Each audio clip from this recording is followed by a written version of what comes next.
Tonight, a special comment on why we are here. Half a lifetime ago, I worked in that now empty space behind me. And for 40 days after the attacks, I worked here again, trying to make sense of what happened and was yet to happen as a reporter. And all the time, I knew that the very air I breathed contained the remains of thousands of people, including 4 of my own friends, 2 in the planes, and as I discovered from those missing posters, seared still into my soul, 2 more in the towers. And I knew as well that this was the pyre for hundreds of New York policemen and firemen, of whom my family can claim half a dozen or more as our ancestors. I belabor this to emphasize that for me this was and is and always shall be personal. And anyone who claims that I and others like me are soft or have forgotten the lessons of what happened here is at best a grasping, opportunistic dilettante and at worst an idiot, whether he is a commentator or a vice president or a president. However, of all the things those of us who were here 5 years ago could have forecast, of all the nightmares that unfolded before our eyes and the others that unfolded only in our minds, none of us could have predicted this. 5 years later, this space is still empty. 5 years later, there is no memorial to the dead. 5 years later, there is no building rising to show with proud defiance that we would not have our America wrung from us by cowards and criminals. 5 years later, this country's wound is still open. 5 years later, this country's mass grave is still unmarked. 5 years later, this is still just a background for a photo op. It is beyond shameful. At the dedication of the Gettysburg Memorial, barely 4 months after the last soldier staggered from another Pennsylvania field, Mr. Lincoln said, "We cannot dedicate, we cannot consecrate, we cannot hallow this ground. The brave men, living and dead, who struggled here have consecrated it far above our poor power to add or detract." Lincoln used those words to immortalize their sacrifice. Today, our leaders could use those same words to rationalize their own reprehensible inaction. We cannot dedicate, we cannot consecrate, we cannot hallow this ground, so we won't. Instead, they bicker and buck pass. They thwart private efforts and jostle to claim credit for initiatives that go nowhere. They spend the money on irrelevant wars and elaborate self-congratulations and buying off columnists to write how good a job they're doing instead of doing any job at all. 5 years later, Mr. Bush, we are still fighting the terrorists on these streets, and look carefully, sir, on these 16 empty acres, the terrorists are clearly still winning. And in a crime against every victim here and every patriotic sentiment you mouthed but did not enact, you have done nothing about it. And there is something worse still than this vast gaping hole in this city and in the fabric of our nation. There is its symbolism of the promise unfulfilled, the urgent oath reduced to lazy execution. The only positive on 9/11 and the days and weeks that so slowly and painfully followed it was the unanimous humanity here and throughout the country.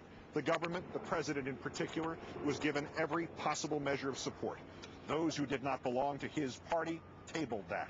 Those who doubted the mechanics of his election ignored that. Those who wondered of his qualifications forgot that.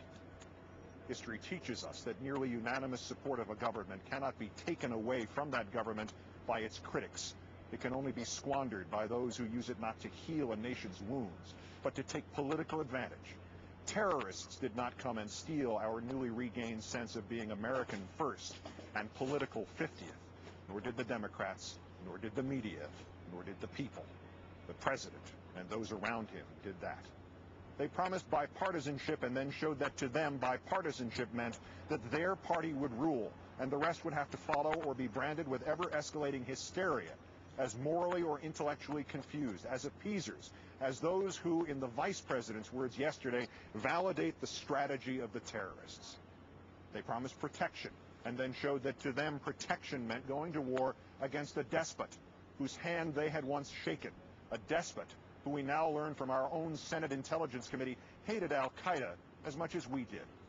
The polite phrase for how so many of us were duped into supporting a war on the false premise that it had something to do with 9/11 is lying by implication. The impolite phrase is impeachable offense. Not once in now 5 years has this president ever offered to assume responsibility for the failures that led to this empty space and to this, the current and curdled version of our beloved country. Still, there is a snapping flame from a final candle of respect and fairness. Even his most virulent critics have never suggested that he alone bears the full brunt of the blame for 9/11. Half the time, in fact, this president has been so gently treated that he has seemed not even to be the man most responsible for anything in his own administration. Yet what is happening this very night? A mini-series created, influenced, possibly financed by the most radical and cold of domestic political Machiavellis continues to be televised into our homes. The documented truths of the last 15 years are replaced by bald-faced lies. The talking points of the current regime parroted, the whole sorry story blurred by spin to make the party out of office seem vacillating and impotent, and the party in office seem like the only option. How dare you, Mr. President, after taking cynical advantage of the unanimity and love and transmuting both into fraudulent war and needless death, after monstrously transforming it into fear and suspicion and turning that fear into the campaign slogan of 3 elections, how dare you or those around you ever spin 9/11? Just as the terrorists have succeeded, are still succeeding as long as there is no memorial and no construction here at Ground Zero, so too have they succeeded and are still succeeding as long as this government uses 9/11 as a wedge to pit Americans against Americans. This is an odd point to cite a television program, especially one from March of 1960. But as Disney's continuing sellout of the truth and of this country suggests, even television programs can be powerful things. And long ago, a series called The Twilight Zone broadcast a riveting episode entitled The Monsters Are Due on Maple Street. In brief, a meteor sparks rumors of an invasion by extraterrestrials disguised as humans. The electricity goes out. A neighbor pleads for calm. Suddenly his car and only his car starts. Someone suggests he must be the alien. Then another man's lights go on. As charges and suspicion and panic overtake the street, guns are inevitably produced. An alien is shot. But then he turns out to be just another neighbor returning from having gone for help. The camera pulls back to a nearby hill where 2 extraterrestrials are seen, finally, manipulating a small device that can jam electricity. The veteran tells his novice that there is no need to actually attack, that you just turn off a few of the human machines, and then they pick the most dangerous enemy they can find, and it is themselves.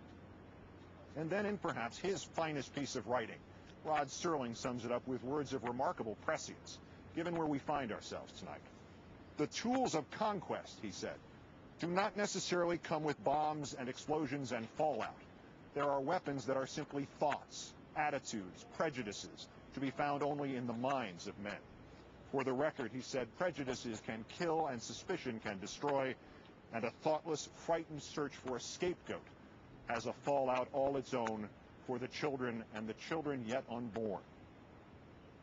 When those who dissent are told time and time again, as we will be, if not tonight by the president, then tomorrow by his portable public chorus, that he is preserving our freedom, but that if we use any of that freedom, we are somehow un-American. When we are scolded that if we merely question, we have forgotten the lessons of 9/11. Look into this empty space behind me and the bipartisanship upon which this administration also did not build. And tell me this: who has left this hole in the ground? We have not forgotten, Mr. President. You have. May this country forgive you.